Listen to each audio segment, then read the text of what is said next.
Obrigada, pastora Lu. A paz do Senhor, meninas. Pode se sentar. Que bênção estar aqui com vocês nesse reinício do projeto de submissão para esse semestre. Eu tenho certeza que Deus vai fazer grandes coisas, vai falar com vocês como Ele já tem falado ao longo dos anos.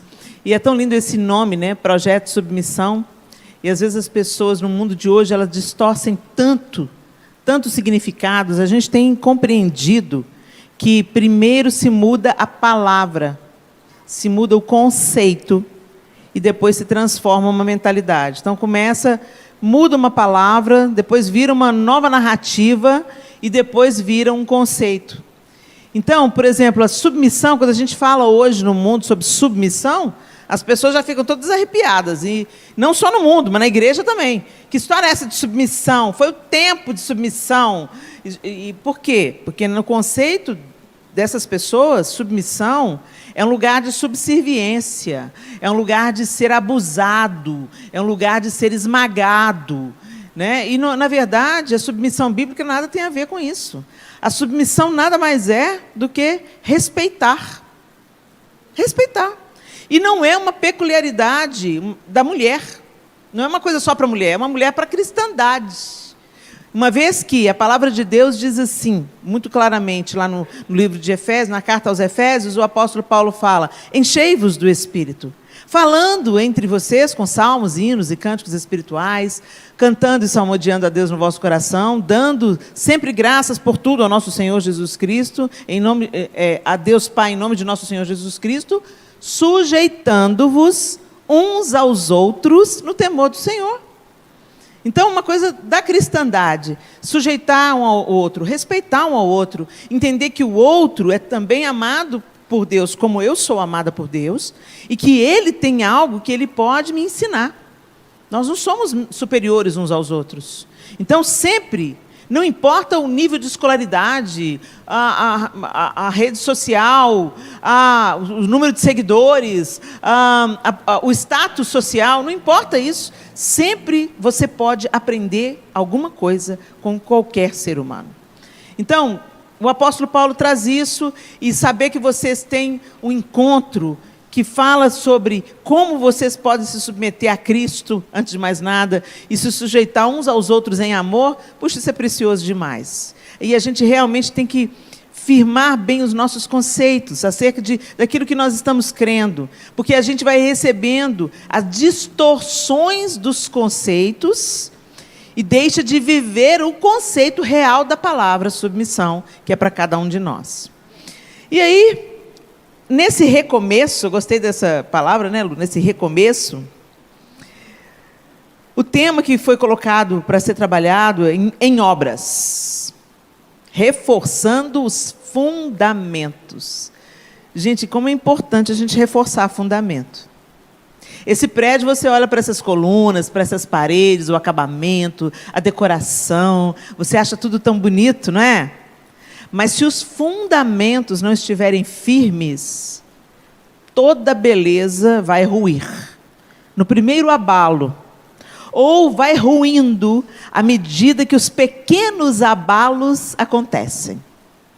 Então, o fundamento tem que estar forte. A parte mais importante de uma casa é o alicerce. Não é o telhado, não são as paredes, não é o papel de parede, não é a perfumaria. A parte mais importante da casa ninguém enxerga, é o fundamento.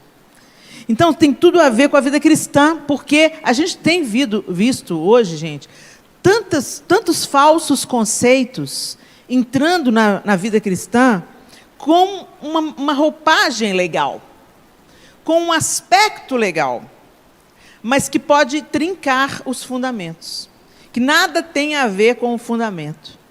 Então, todo tempo a gente tem que revisitar o fundamento.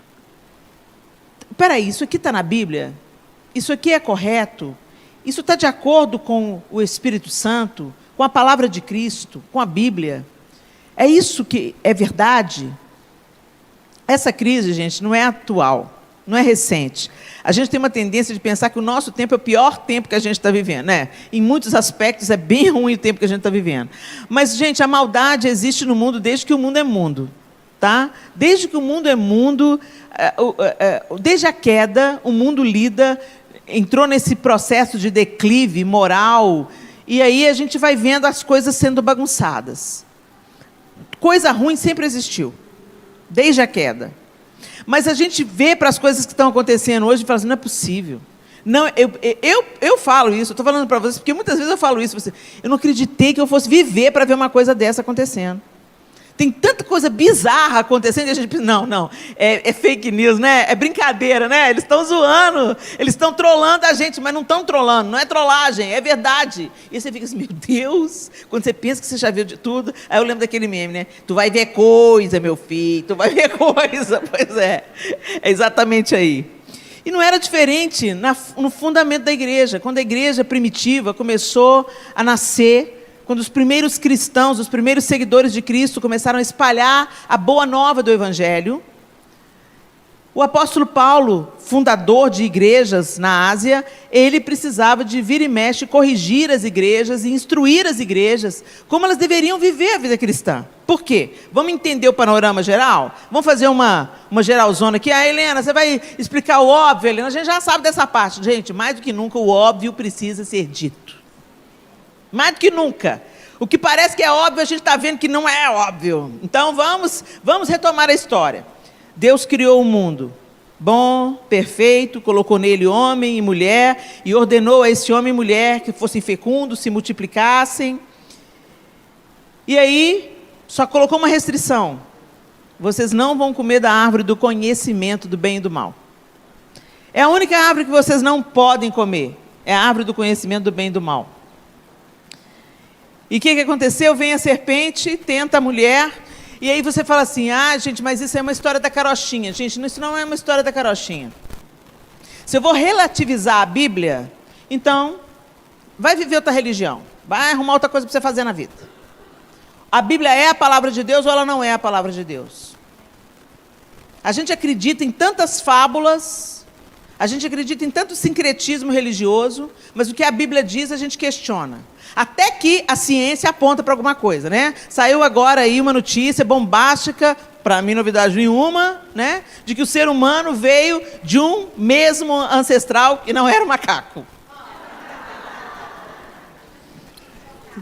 De uma mesma ancestral, uma mulher. Veio de uma mesma ancestral, uma mulher. Foram voltando o DNA,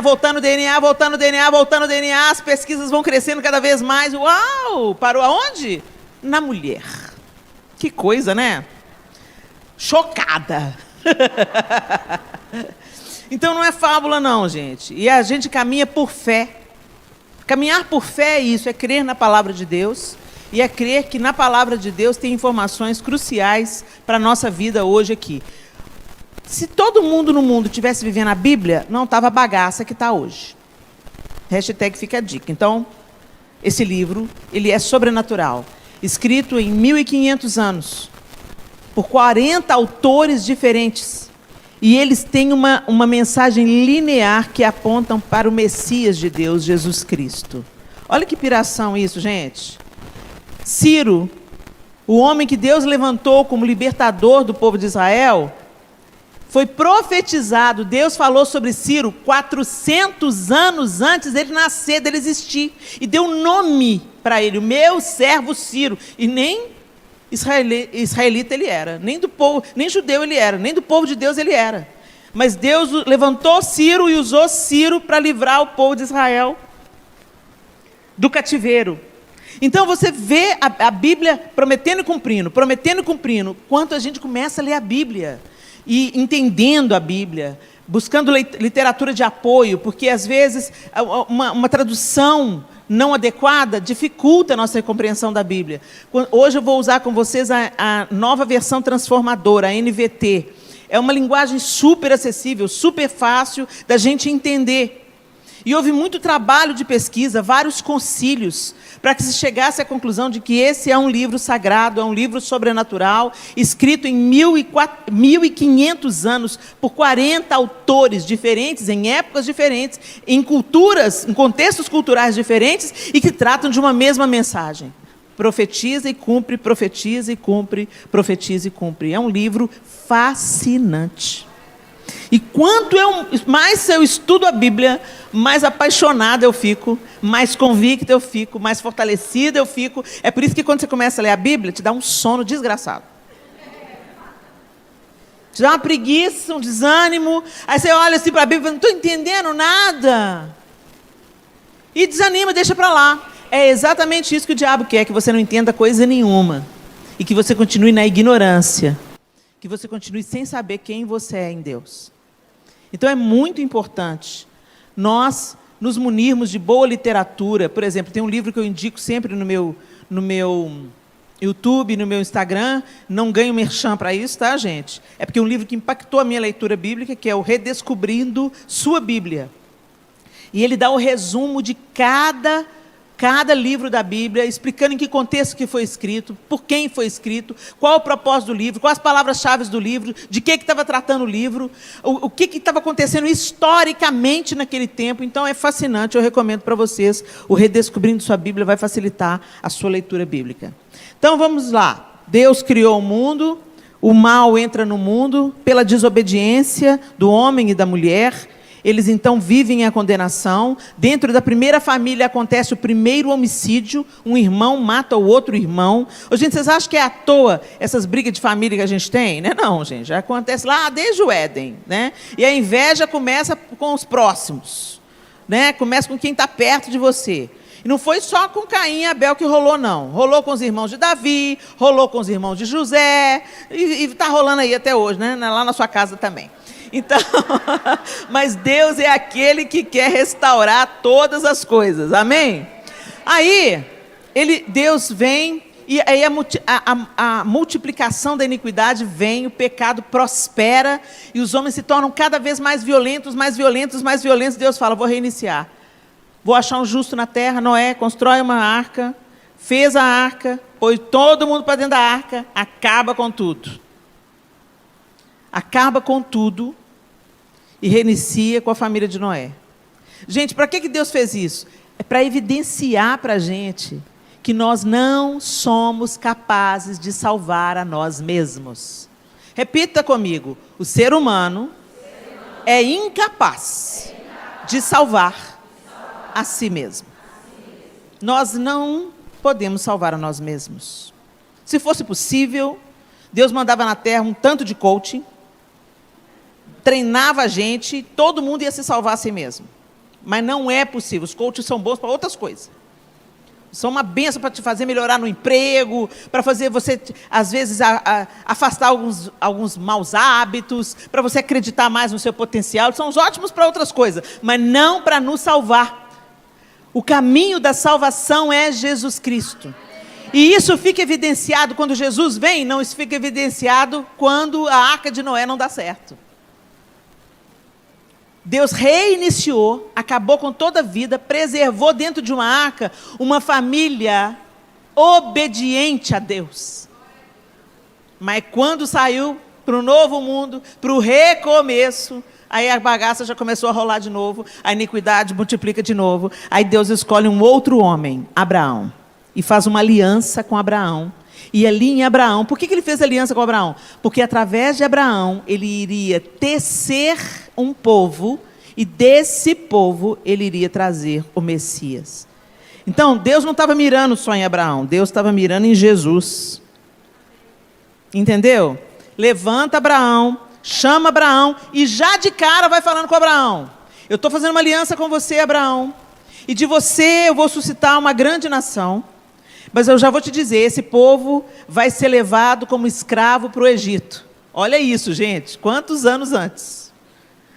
Esse povo vai descer como escravo ao Egito, mas eu vou na defesa desse povo com mão forte, eu vou os tirar do Egito e eu os mostrarei as minhas leis e os meus estatutos.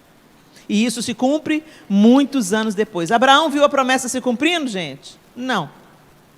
Mas a promessa se cumpriu? Se cumpriu. Abraão não é pai só do povo de Israel, pelas mãos de Agar, ele também é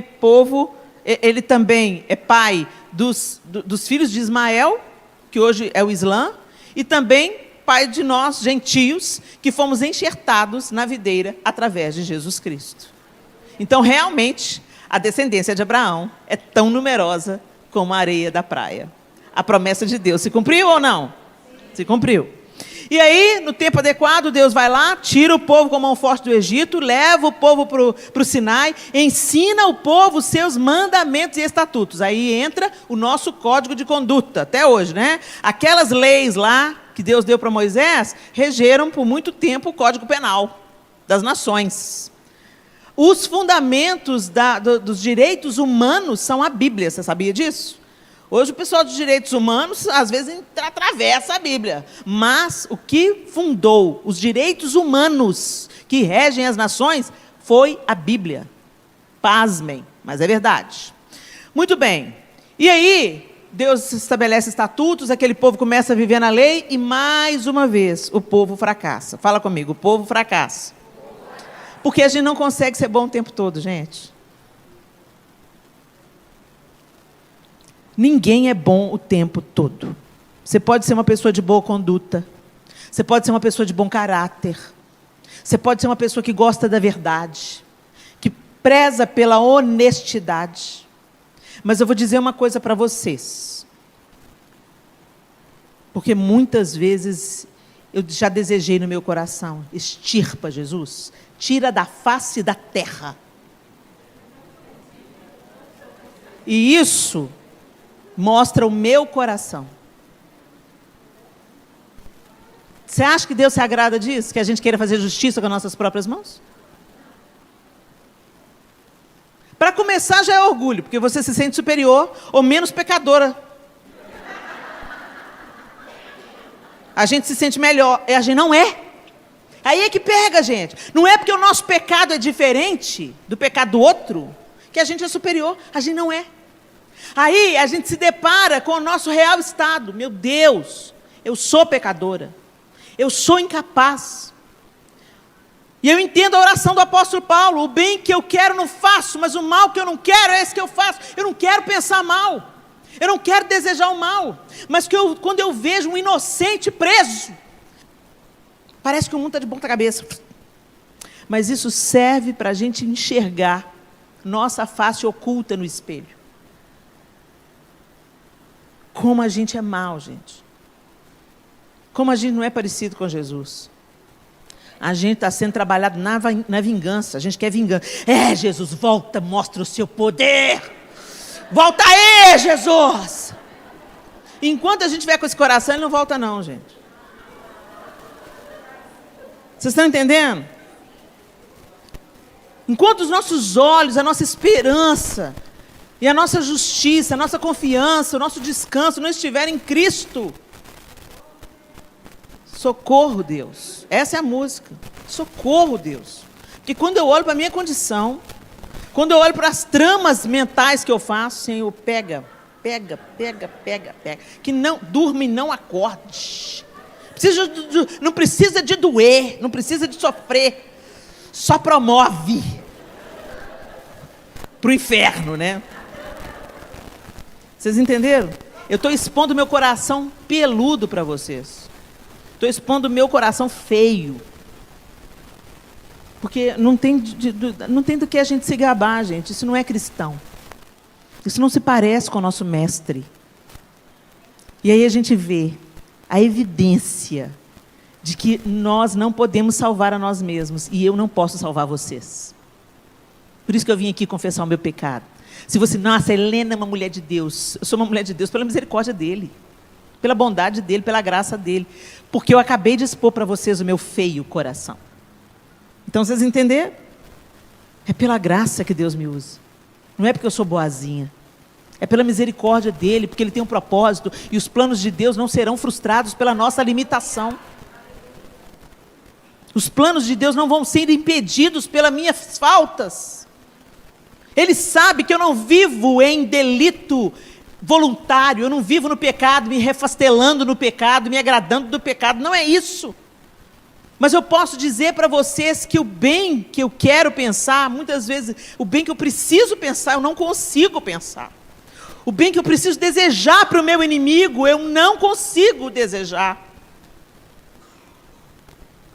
E nós precisamos de entender onde nós estamos colocando a nossa esperança. Onde está o fundamento da sua fé? Porque se você está colocando a sua esperança no seu líder, no seu pastor, no cantor gospel, no grande homem de Deus, no papa, no padre, você vai naufragar. Porque a gente é gente, todo mundo do mesmo farinha do mesmo saco. Nós somos tudo farinha do mesmo saco. A gente é tudo ser humano. Embora a gente tenha que ouvir os nossos líderes, acatar os nossos líderes, respeitar aos nossos líderes, a gente tem que entender que eles não são Deus. Respeito, acatar o conselho, aprender mas a adoração, dependência, é de Deus.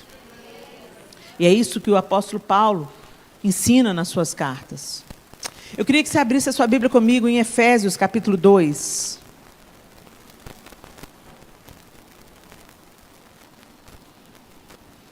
E no capítulo 2 de Efésios, o apóstolo Paulo, ele falando à igreja em Éfeso, ele dá essa carta tão coincidente com o nosso tempo, com os nossos dias. Eu queria ler com vocês. Efésios 2, a partir do versículo 1, diz assim. Eu vou usar a NVT. Então, se estiver difícil você concatenar o que está na sua tradução e a minha, para e presta atenção na que eu estou lendo, tá bom? Vocês estavam mortos por causa de sua desobediência e de seus muitos pecados, nos quais costumavam viver, como o resto do mundo, obedecendo ao comandante dos poderes do mundo invisível. Pausa aqui. Você lembra quando você não ia em igreja nenhuma, não lia a Bíblia, estava vivendo a sua vida? Você cantava umas músicas, fazia umas coisas, escutava umas conversas, usava umas roupas, e para você estava tudo jóia, tudo normal. Aí hoje, quando você escuta as músicas que você escutava, vê as fotos das roupas que você vestia, lembra das conversas que você tinha, reassiste um filme que você amava naquele tempo, que você agora via, você fala, meu Deus do céu, não acredito que eu via isso, não acredito que eu vestia isso, meu Deus, como é que eu não via? Quem já teve essa experiência aqui? Deixa eu ver. Então você vai entender plenamente o que eu estou falando. Literalmente é isso. Você estava morto no seu delito e no seu pecado. Morto não vê, morto não sabe.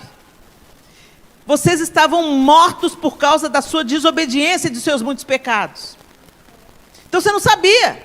Então hoje quando você vê uma pessoa, às vezes você vê uma menina com uma roupa muito sensual, com apelo, com palavrão na boca, com gestos obscenos, e vai para a cama com um, vai para a cama com outro. Não é possível que ela não vê que ela está se destruindo. Não vê mesmo. Ela não vê. Porque morto não vê. Então a gente tem que ter essa compreensão que o apóstolo Paulo já... Vocês estavam mortos por causa da sua desobediência, de seus muitos pecados, nos quais costumavam viver. Estava tudo normal, era o seu modo de vida. Como o resto do mundo, obedecendo ao comandante dos poderes do mundo invisível. Quem é o comandante dos poderes do mundo invisível? Vocês sabem, Satanás. Ele é o espírito que opera no coração dos que se recusam a obedecer. Gente, não tem em cima do muro. Ou nós vivemos a vida de Cristo, ou nós vivemos a proposta de Satanás. Não tem em cima do muro. As pessoas podem estar ignorantes disso, mas não tem em cima do muro. E ele continua, todos nós, aí ele se inclui, eu também era assim. Vocês lembram do apóstolo Paulo? O problema dele não era o pecado da prostituição, o problema dele era o pecado do zelo. Eu vou matar tudo que se levanta contra o Deus que eu conheço. Esse Jesus aí está causando uma desordem, eu quero matar Jesus. Não podia matar porque ele já estava morto e ressurreto. Então o que ele queria matar? Tudo que representava Jesus. Jesus foi lá e alcançou o apóstolo Paulo. Não é à toa, não é uma coincidência que Paulo tem escamas nos olhos, pela visão que ele teve, a luz o cegou, e depois as escamas, quando Ananias vem orar por ele, as escamas dos olhos de Paulo caem. E isso não é só físico, foi uma simbologia do que estava acontecendo no espírito de Paulo. Ele não via e passou a ver. E uma vez que ele passou a ver, ele mudou radicalmente de direção e de modo de viver. Por isso ele se inclui aqui. Todos nós vivíamos desse modo, seguindo os desejos ardentes e as inclinações de nossa natureza humana. Éramos, por natureza, merecedores da ira, como os demais. Todos nós éramos merecedores da ira de Deus. Verso 4. Mas Deus é tão rico em misericórdia e nos amou tanto que, embora estivéssemos mortos por causa de nossos pecados, Ele nos deu vida juntamente com Cristo. É pela graça que vocês são salvos. Vou repetir. É pela graça que vocês são salvos. Pois Ele nos ressuscitou com Cristo e nos fez sentar com Ele nos domínios celestiais, porque agora estamos em Cristo Jesus. Portanto, nas eras futuras, Deus poderá apontar-nos como exemplos da riqueza insuperável de sua graça, revelada na bondade que Ele demonstrou por nós em Cristo Jesus. Vocês são salvos pela graça, por meio da fé. Isso não vem de vocês, é uma dádiva de Deus. Não é uma recompensa pela prática de boas obras, para que ninguém venha a se orgulhar, pois somos obra-prima de Deus, criados em Cristo Jesus, a fim de realizar as boas obras que Ele de antemão planejou para nós.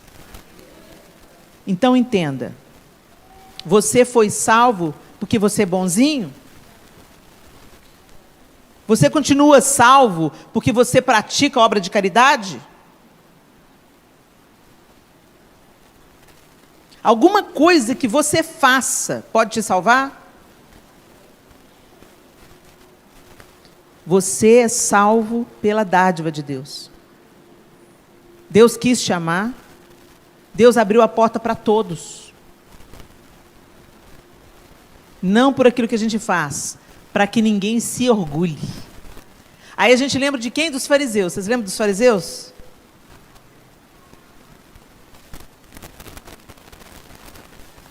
Tinha um cumpridor da lei orando, e ele falava: Deus, muito obrigado porque eu não sou como esses. Eu dou o dízimo, eu jejuo e eu oro. Enquanto isso, o pecador estava lá na mesma oração: oh Deus, ser propício a mim, pecador, porque eu não tenho dignidade para nada. E Jesus pergunta para os seus discípulos: quem que vocês acham que foi justificado? O cara que já achava que era bom? Ou aquele que tinha consciência dos seus muitos pecados e estava suplicando pela misericórdia de Deus? O que ocorre? Quando a gente vem para a igreja, a gente tem uma experiência com Cristo, vem para a igreja, não sei como é que foi a sua. Aí Deus transforma a sua vida. Você não veste mais daquele jeito, você não conversa mais aquelas coisas, você não sente mais vontade de fazer certas coisas que você fazia. Você se lembra de como você era e fala assim: uau, não sou mais aquela pessoa, eu nasci de novo, minha vida mudou. Glória a Deus, mas ao invés de nós darmos glória a Deus realmente por isso, a gente começa a se gabar disso. E a gente começa a achar que a gente é melhor do que os outros, ou mais limpinho do que os outros, porque a gente é evangélico. Deixa eu te falar, você não é melhor do que ninguém porque você é evangélico. Você deveria ser mais misericordioso, mais consciente da sua limitação. Porque você conhece a palavra de Deus. E quanto mais a gente conhece Jesus, mais a gente fica: Jesus, como é que o Senhor pode me amar, Jesus? Sou carne de pescoço, Jesus. E o Senhor continua me amando. Que amor é esse? E nessa troca, nessa paixão, a gente quer viver as boas obras. Não porque elas vão nos justificar, mas porque não tem outro jeito de viver. Eu fui alcançada pela misericórdia de Deus, então eu quero ser misericordiosa também. Eu fui alcançada pelo amor de Deus, então eu quero amar o meu próximo também. Essa deveria ser a nossa motivação, porque Deus me amou, eu também quero amar o meu próximo. Porque Deus me perdoa todos os dias, eu também quero perdoar o meu próximo. Porque Deus tem paciência comigo, eu também quero ter paciência com o meu próximo. Vocês estão entendendo, gente? É uma resposta natural de quem ama. Eu não fico fazendo as coisas boas para o João, porque eu quero que ele me ame mais. Eu quero fazer as coisas boas para o João, porque eu quero que ele saiba o quanto eu o amo. Mas eu não espero que ele me ame mais por isso. Eu estou segura no amor dele. Eu não estou barganhando o amor dele. Ah, vamos lá. Se eu namorar com o João 3 vezes por semana, ele vai me amar mais. Não inflaciona, não. Se eu der ele 5 beijos de língua por dia, ele vai me amar mais. Não, gente. A gente não pensa assim, não é essa a contabilidade do amor. O amor é, eu faço porque eu amo. Eu não estou esperando nada em troca. Eu quero me derramar, eu me entrego, eu me rendo, eu me dou, eu me empolgo. Eu estou apaixonada. Mas a gente não leva essa matemática para o relacionamento com Deus. A gente começa a fazer barganha com Deus. Ó, Deus, você tá, aqui, tá dando meu dízimo, hein? Minha oferta está em dia, como é que eu sou generosa, Você tem que me abençoar, hein, Jesus? Você tem que me abençoar. Gente, Deus não nos deve nada. Deus já nos deu tudo. Quando Ele deu Jesus, Ele deu tudo. A obra foi completa. Mas a gente tem uma relação com Deus utilitarista. A gente faz tudo direitinho para Deus segurar a nossa onda. Não é essa a motivação certa, gente. Por isso o apóstolo Paulo está deixando bem claro aqui. Não tem nada que vocês possam fazer para ser salvos. Vocês são salvos pela graça, mediante a fé. O que a gente tem que fazer? Acreditar. Repete comigo, acreditar. Acreditar que Deus existe. Fala comigo, acreditar que Deus existe. Que Ele enviou o seu único filho para me reconectar com Ele. Para que eu viva uma nova vida. Eu não tinha condição, aí não preciso repetir, só me escutar. Eu não tinha condição de me reconectar com Deus sozinha. Pelo meu esforço, pela minha justiça. Porque a gente acerta um pouquinho, daqui a pouco, uma escorregada. Aí a gente vai certinho o dia inteiro. Chega no final, você deseja que o outro caia. Você vai bonitinho com a sua vida assim, de repente, alguém te fala uma coisa atravessada, dá vontade de tacar a mão na cara do outro. Nossa natureza. Agora, à medida que a gente vai andando com Ele, Ele vai nos transformando. Ele vai nos transformando. Quando você era adolescente, você andava com uma amiga. Quem? Quantos? Tinha normalmente é bando, né? Normalmente é um bando. Mas tem uma que você se identificava mais. Uma ou duas. Aí vocês andavam coladas. Daqui a pouco, uma começava a falar igual a outra. A mãe fala, o que é isso, menino? Você já estava reproduzindo as falas da sua melhor amiga. Vocês pegam as mesmas gírias, vocês riem das mesmas coisas. Daqui a pouco vocês estão vestindo as mesmas roupas. Uma empresta roupa para a outra, aquela trocação de roupa. Que roupa é essa? É da fulana. E a gente, de repente, você olha para as meninas adolescentes, estão tudo andando do mesmo jeito. É mais ou menos isso que Deus quer ter com a gente. Anda com Jesus, que você vai ficar parecida com Ele. Cola nele, que você vai falar igual Ele, vai pensar igual Ele, vai sentir igual Ele. Cola nele. E o apóstolo Paulo deixa isso muito claro aqui. Aí ele fala assim, espera aí, verso 11. Não esqueçam que vocês, gentios, quem é gentio? É quem não era judeu. Quem não nasceu judeu. Quem não nasceu no povo de Deus. Não esqueçam que vocês, gentios, como a igreja que se reunia em Éfeso e como essa igreja aqui hoje. Tem alguém aqui com ascendência judia? Deixa eu ver. Tem alguém aqui que é judeu? Uma. Mais alguém? Não. Então, gentios é quem não nasceu judeu. Certo? Beleza. Não esqueça que vocês, gentios, eram chamados de incircuncidados pelos judeus, que se orgulhavam da circuncisão, embora ela fosse apenas um ritual exterior e humano.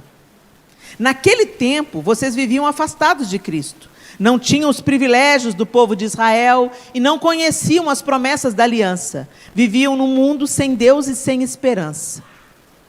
Era esse o estado dos gentios, gente. Agora, presta atenção, agora, porém, estão em Cristo Jesus.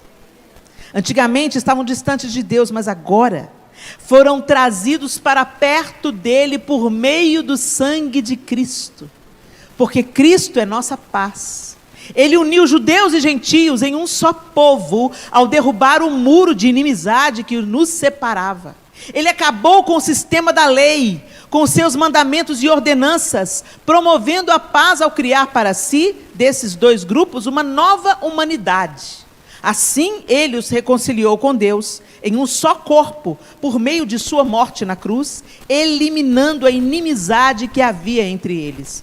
Ele trouxe essas boas novas de paz, tanto a vocês que estavam distantes dele, como aos que estavam perto, aos judeus. Agora, por causa do que Cristo fez, todos temos acesso ao Pai pelo mesmo Espírito. Gente, isso parece tão óbvio quando a gente lê. Quando a gente lê, todo mundo entendeu o texto? Todo mundo entendeu o que Paulo está falando? A linguagem está bem fácil, não está de entender? Mas na prática a gente não entende isso. A boa nova do Evangelho não é sobre frequentar uma comunidade de fé. A boa nova do Evangelho é que eu estava condenada à morte. Eu estava separada de Deus, irremediavelmente. Eu não tinha condições com a minha bondade de me aproximar de Deus. Ele manda o caminho, a verdade e a vida. Por isso que Jesus fala, eu sou o caminho, a verdade. Gente, deixa a criança, olha para cá. Deixa a criança, olha para cá. Eu sou o caminho, a verdade e a vida. Ninguém vai ao Pai a não ser por mim. Quem falou isso? Jesus não falou, eu sou um caminho. Eu sou uma verdade. Eu sou uma opção. Ele falou, eu sou o. Artigo definido. Eu sou o caminho. Eu sou a verdade, eu sou a vida. A culpa que era de vocês, eu tomo para mim. E eu vou ser castigado pela culpa de vocês. Mas eu vou ressuscitar para que vocês também ressuscitem e voltem a viver em comunhão com Deus. É isso. A boa nova é essa. Eu estava condenada à morte e eu recebi a carta de liberdade. Eu recebi a carta de perdão do governador. Eu não merecia nada. Eu era pecadora, pecadora, pecadora e pecadora. Assassina, promíscua, adúltera. Porque se a gente não é na prática, a gente o é no pensamento. Jesus mesmo falou, se você desejar a morte de alguém, você já matou. Se você cobiçar alguém, você já adulterou. Isso mostra a nossa incapacidade, mais uma vez. Mas ele fala, mas eu vim para que vocês tenham vida. E vida plena, vida real, vida em comunhão com Deus. Gente, isso é uma notícia maravilhosa. Eu não merecia nada e ganhei tudo. Eu merecia a morte e ganhei a vida. Então as pessoas não vão para o inferno porque Deus é mau, não, gente. As pessoas vão para o inferno porque elas desprezam a graça de Deus. Elas recebem a carta do perdão e rasgam. E continuam entregues aos seus delitos, aos seus pecados, preferindo os seus próprios prazeres a viver em comunhão com Deus. É uma escolha que o homem faz. É uma escolha. Deus tenha misericórdia de nós.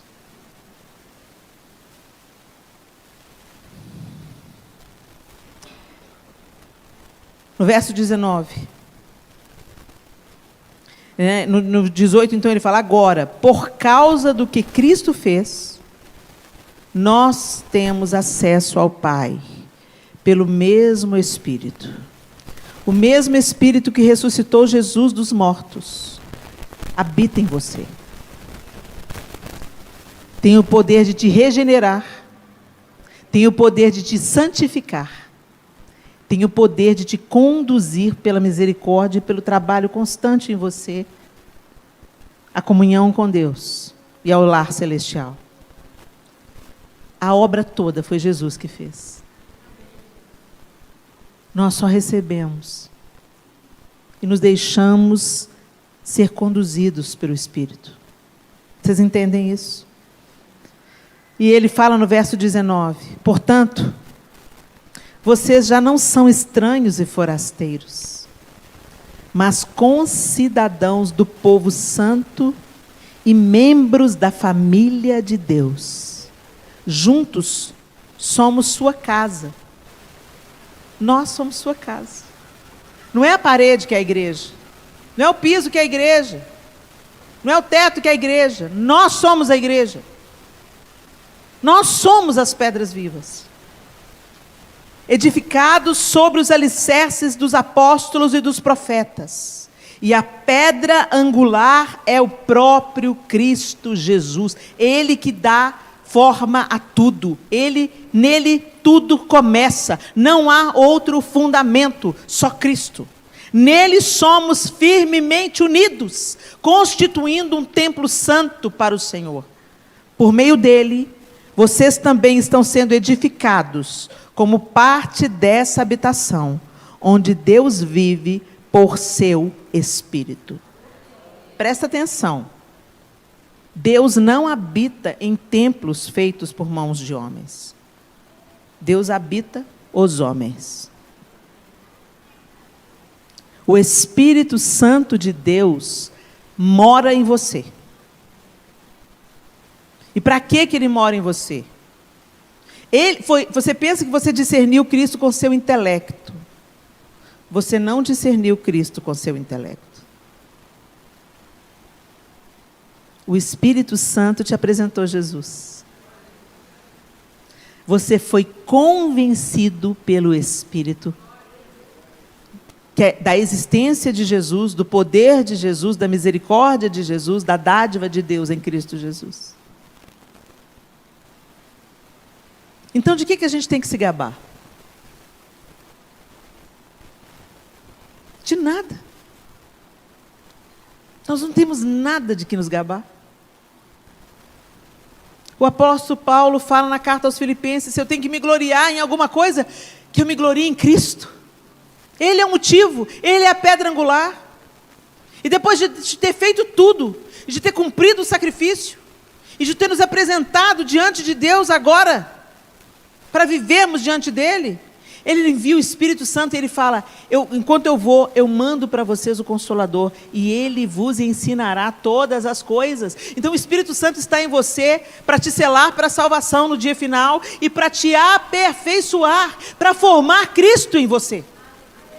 É isso que o apóstolo Paulo fala na carta aos Gálatas: eu estou gemendo até que o Espírito forge Jesus em vocês. Será que Jesus está sendo formado em nós, minhas lindas? Que é isso que é ser cristão? Cristo vivendo em nós. Por causa da história que a gente não faz nada para ser salvo, tem um tanto de crente negligenciando o próximo. Gente, nós não fomos salvos pelas obras, mas fomos salvos para as boas obras. Uma evidência de que Jesus entrou é que quando o outro está sofrendo, a gente se envolve. Uma evidência de que Jesus tem nos aperfeiçoado é que eu não vou ficar deitado eternamente em berço esplêndido enquanto a minha vizinha está apanhando do marido. Uma evidência de que Jesus entrou na minha vida é que o meu coração fica mais maleável, mais empático, mais misericordioso. Eu procuro entender o outro, eu procuro aceitar o outro, mesmo ele tendo as dificuldades dele. Porque eu fui aceita imunda. Eu fui aceita, quando eu fui aceita por Jesus, eu não estava limpa não, gente, eu estava imunda. Mas a gente tem o maior preconceito, né? Nossa, Jesus, nossa, misericórdia, olha aquele fulano ali, marca com salvação, que hipocrisia. Marca com a salvação, não, vai lá ser o meu corpo, vai lá ser o meu abraço, vai lá ser a minha misericórdia, vai lá ouvir aquele que está desesperado, vai lá cuidar daquele que não está dando conta de se cuidar, vai pelo menos aprender a ouvir. Não tenta convencer ninguém, gente, a gente não convence ninguém. Essa obra do Espírito Santo, nosso papel não é tentar convencer as pessoas, nosso papel é contar as boas notícias. Você sabia? Você não merecia nada, mas Jesus fez tudo por você.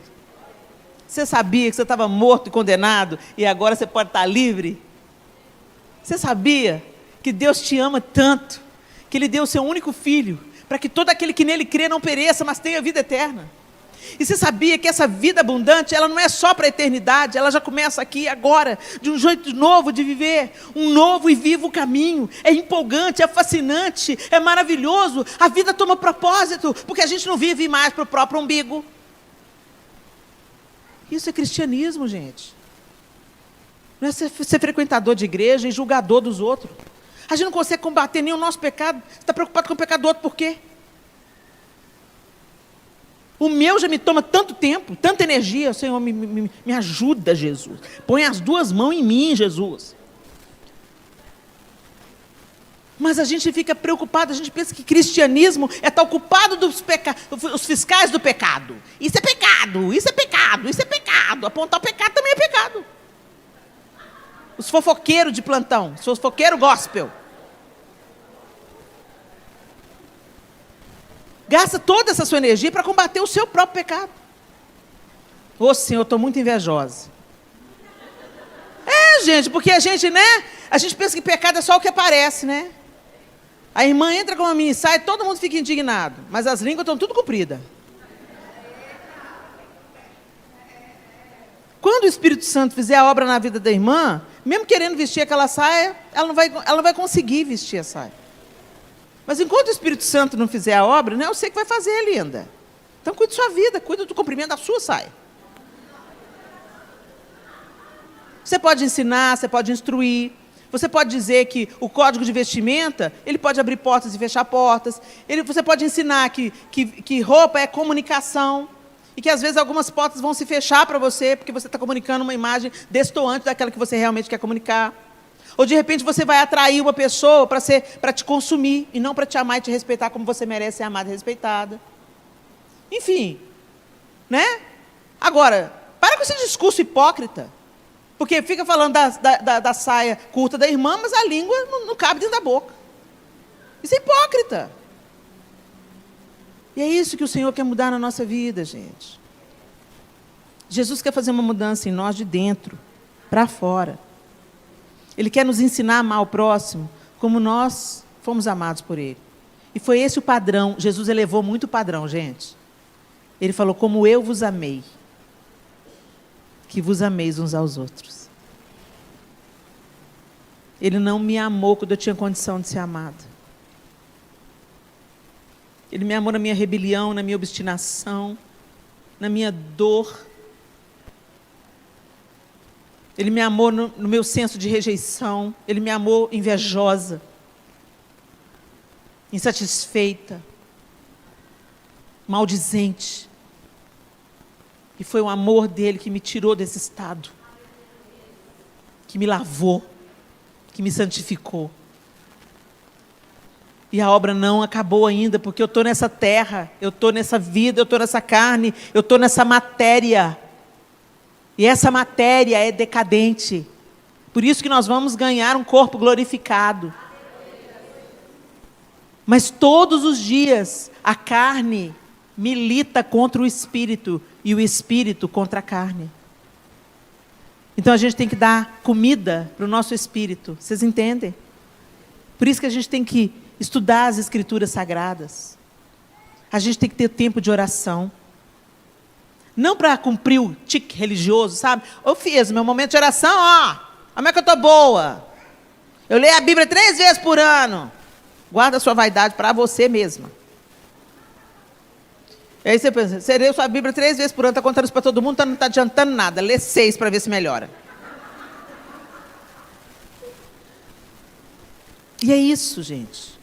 Aí a gente, sabe, quando você pensa que não, aquelas reuniões de família que você queria dar uma voadora em todo mundo, você já não sente mais vontade de dar voadora em ninguém. Ou você fala assim, ô, gente, esse povo está estressado.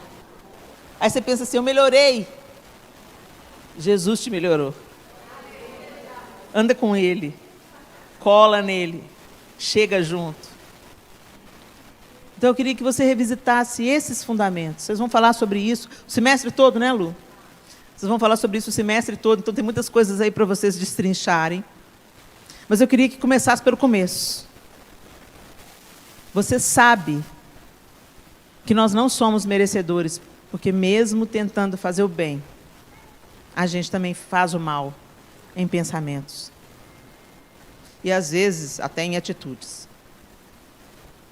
Mesmo nos esforçando, tem uma situação ou outra que a gente esbarra nela e que mostra que nós não somos capazes de salvar a nós mesmos. Por isso Deus enviou o seu Filho, Jesus Cristo, que morreu a nossa morte, foi moído pelas nossas transgressões.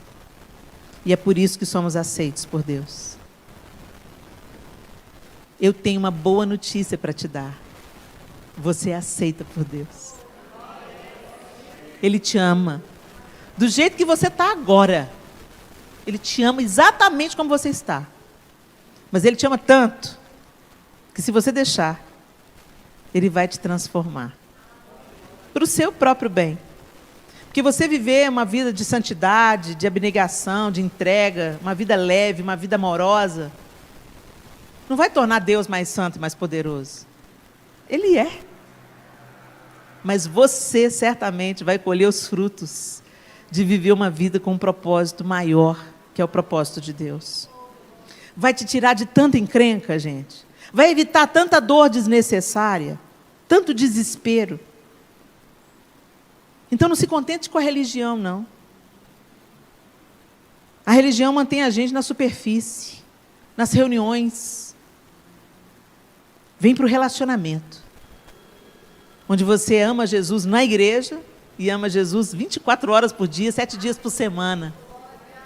Onde você é parte da igreja, não apenas quando a igreja se reúne debaixo de um teto, mas você é a igreja quando você vai no banco, quando você trata, como você trata os seus funcionários, como você trata os seus patrões, como você é pontual, como você não mente, como você é honesto nos seus negócios, como você lida com dinheiro com lisura, com honestidade, quando você não ofende as pessoas, quando você dá o benefício da dúvida.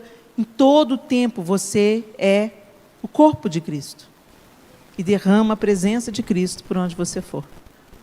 Feche seus olhos. Eu queria que você fizesse aí de olhos fechados. Eu peço para fechar os olhos, não é uma coisa mística, não. É para você não se distrair com outras coisas.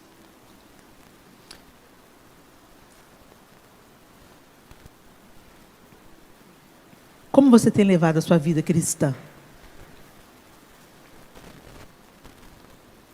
Falar que é cristão, qualquer pessoa pode falar.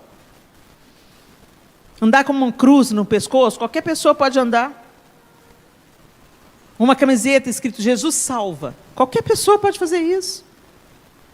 Mas como estão os seus fundamentos?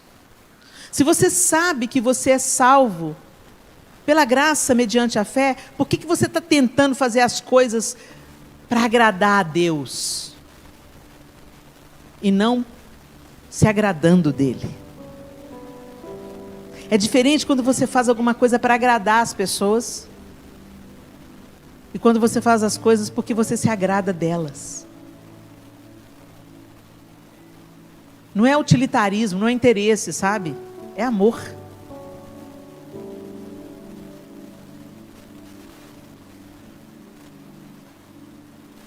Às vezes a gente entra e sai na igreja, entra e sai na igreja, entra e sai durante anos, e continuamos mesquinhos, egoístas, rancorosos.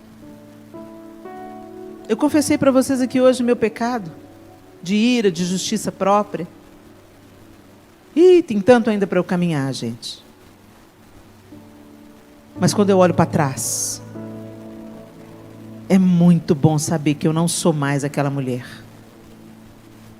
Que o Senhor tem me transformado dia após dia, de fé em fé, de glória em glória. Que a vereda do justo é como a luz da aurora, ela brilha mais e mais, até ser dia perfeito. Cada dia um pouquinho mais. É isso que o Senhor quer fazer em nós. A gente fala que acredita em Deus com as nossas canções, mas a gente não lê a Bíblia. A gente canta, é que a sarça pegou fogo e não se consumiu. Eu não aguento mais essa música, gente, desculpa. Porque fala, atraídos pela sua presença, não me vejo sem a sua presença. Mentira. Muitos de nós passam a semana inteira sem dirigir a palavra ao Senhor. E fala que não se vê sem a presença dEle.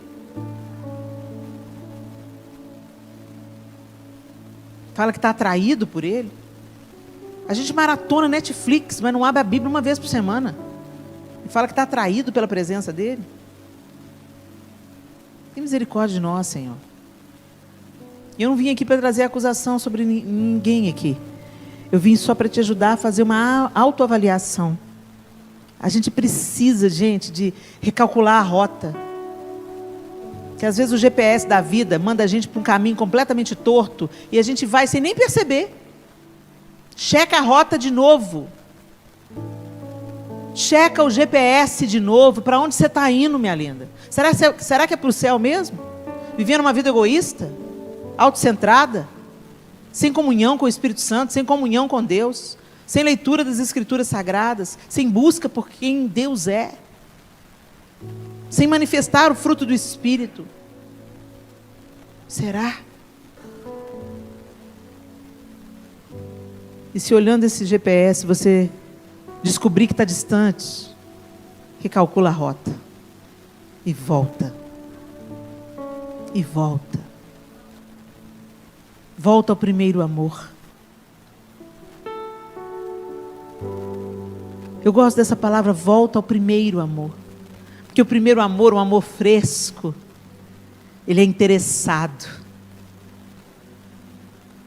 Eu me lembro quando eu comecei a namorar, que eu tinha que falar com o João pelo menos 2 vezes por dia no telefone. Não tinha celular, não tinha mensagem, era telefone fixo.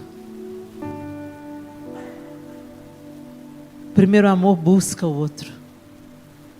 O primeiro amor se interessa. O primeiro amor quer conhecer mais. O primeiro amor quer passar tempo juntos. Queremos voltar ao primeiro amor, Jesus. Queremos voltar ao primeiro amor, Senhor. Queremos voltar ao primeiro amor.